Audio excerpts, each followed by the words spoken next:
Assalamualaikum warahmatullahi wabarakatuh. Nama saya Kartika Dwi Utami. Saya akan memberikan sedikit sharing dan motivasi tentang bagaimana memulai hidup sehat. Bagaimana saya, kalian, dan kita semua agar bisa memulai hidup sehat? Sebenarnya, hidup sehat itu merupakan sebuah kebutuhan dan kewajiban bagi kita semua. Ada istilah yang mengatakan bahwa sehat itu tidak menarik ketika kita masih memilikinya. Akan tetapi, sehat begitu menarik ketika dia meninggalkannya. Apa arti dari istilah tersebut? Artinya bahwa kita harus menghargai bahwa kesehatan yang ada di tubuh kita harus kita jaga dengan cara memulai hidup sehat dengan pola hidup sehat yang lebih baik. Bagi kalian di sana yang sedang merasakan putus asa karena merasa pola hidupnya kacau, tidak berolahraga, makannya banyak, sehingga menjadi gemuk dan berakhir obesitas dan mendatangkan banyak penyakit yang lain, maka mulai sekarang mari kita berubah untuk menjadikan pola hidup kita lebih baik lagi. Memang kata berubah itu tidak mudah. Berubah itu membutuhkan motivasi yang kuat, karena berubah itu tidak hanya membutuhkan waktu seminggu dan 2 minggu, tapi membutuhkan konsistensi, dan itu harus menggunakan motivasi di dalam diri kita. Karena kebanyakan orang tidak konsisten dan tergoda, akhirnya mereka kembali lagi kepada pola hidup yang sebelumnya dan meninggalkan pola hidup yang sehat. Dan saya bersyukur telah menjalankan pola hidup sehat dari tahun 2016. Tentunya dari tahun 2016 tidaklah mudah sampai sekarang agar tetap konsisten memulai hidup sehat ini. Akan tetapi saya harus mengingat lagi motivasi dan tujuan saya melakukan pola hidup sehat. Tujuannya agar tubuh kita tetap fit dan kita tahu cara menyayangi diri kita. Mari kita sama-sama untuk mengubah pola hidup kita. Sekarang pertanyaannya, bagaimana caranya untuk kita bisa memulai pola hidup sehat?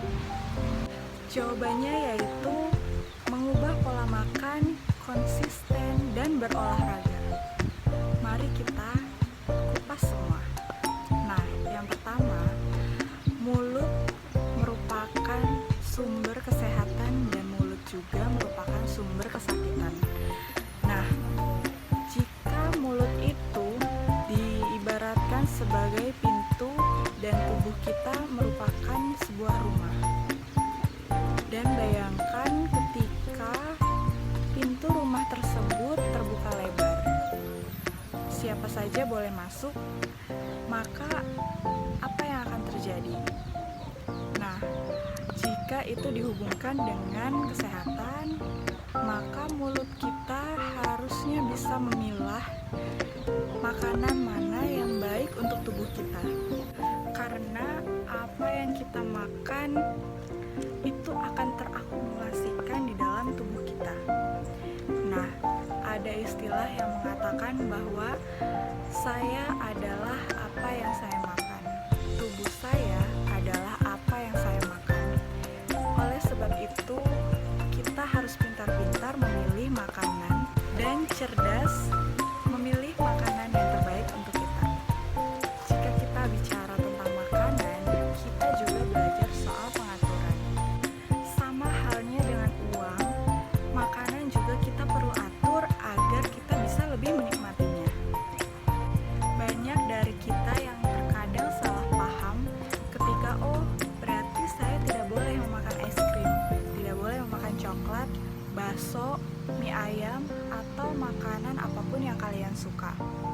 Sebenarnya itu terjadi salah paham. Seperti halnya kita berbelanja.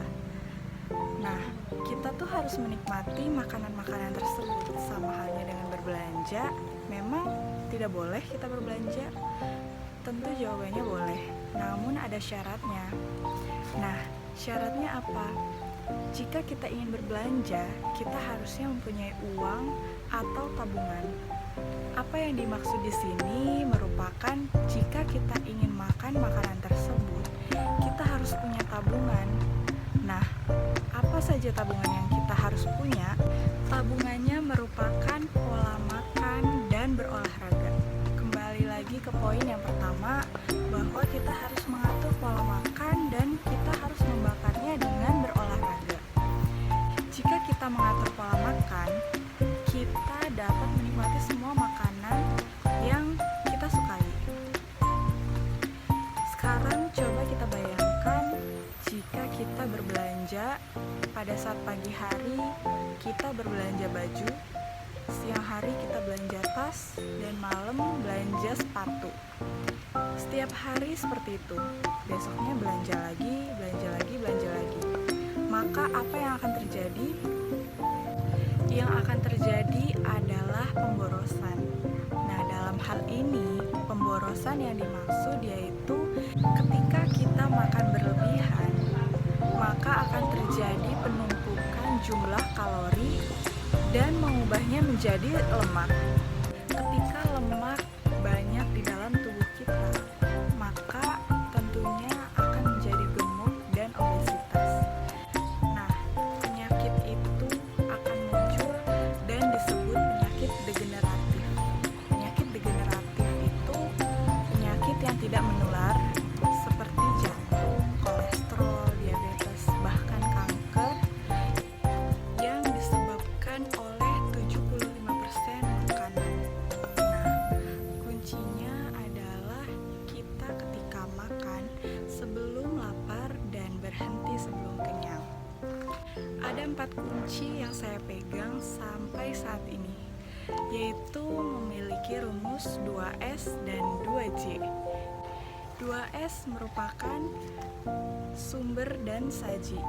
2J merupakan jadwal dan jumlah. Sumber dan saji, apa yang dimaksud? Sumber dan saji ini merupakan sumber yang kita makan dan penyajian cara makan kita. Jika penyajian salah, maka sumber makanan tersebut akan salah juga. Nah, maksudnya apa? Contoh, jika kita makan ayam, yang kita pilih dada atau paha ayam, itu akan berpengaruh kepada jumlah kalori yang kita makan, itu akan berubah. Nah, seperti sama halnya dengan penyajian. Contohnya kentang rebus memiliki kalori 100 kalori. Nah, sedangkan jika penyajiannya salah, seperti kentang goreng atau kentang yang dimasak dengan cara yang salah, itu akan menghasilkan kalori yang lebih tinggi. Nah, itu bisa mencapai 200 sampai 500 kalori. Maka dari itu, kita harus menjaga sumber pangannya dan sumber penyajiannya. Nah, yang kedua itu jadwal dan jumlah.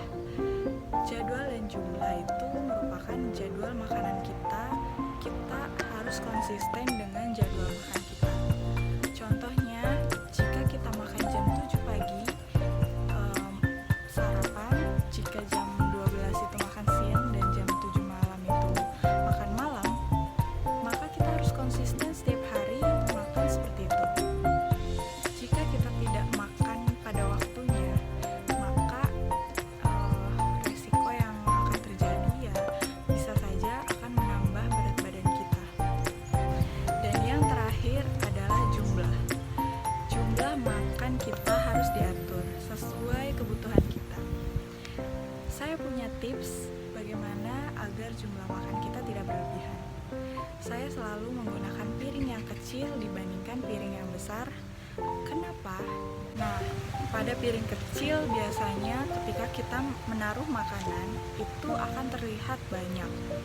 Nah, sedangkan di piring yang lebih besar ketika kita mengambil makanan itu tentunya masih sedikit dan kita harus menambahnya hingga piringnya penuh. Kemudian selanjutnya tips yang kedua agar pola hidup sehat kita dapat berjalan yaitu berolahraga.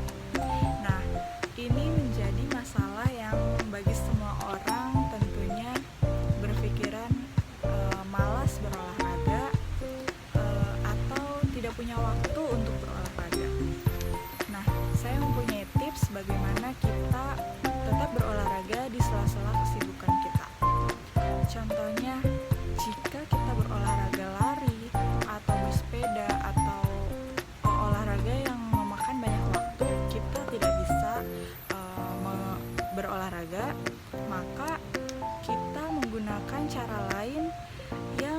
sama halnya kita dengan melakukan olahraga yang seperti itu. Contohnya, seperti workout atau plank atau banyak hal lainnya yang menggunakan waktu yang lebih sedikit dibandingkan kita bersepeda atau lari dan sebagainya. Itu sama saja kita membakar kalori yang sama, tapi dalam waktu yang lebih sedikit. Atau contoh lainnya seperti membereskan rumah atau menyapu, ngepel, itu juga mengurangi kalori di dalam tubuh kita. Kita harus memaksakan diri kita agar supaya tetap bergerak, dan ada istilah yang mengatakan lebih baik bergerak daripada kita berdiam diri tapi minum obat.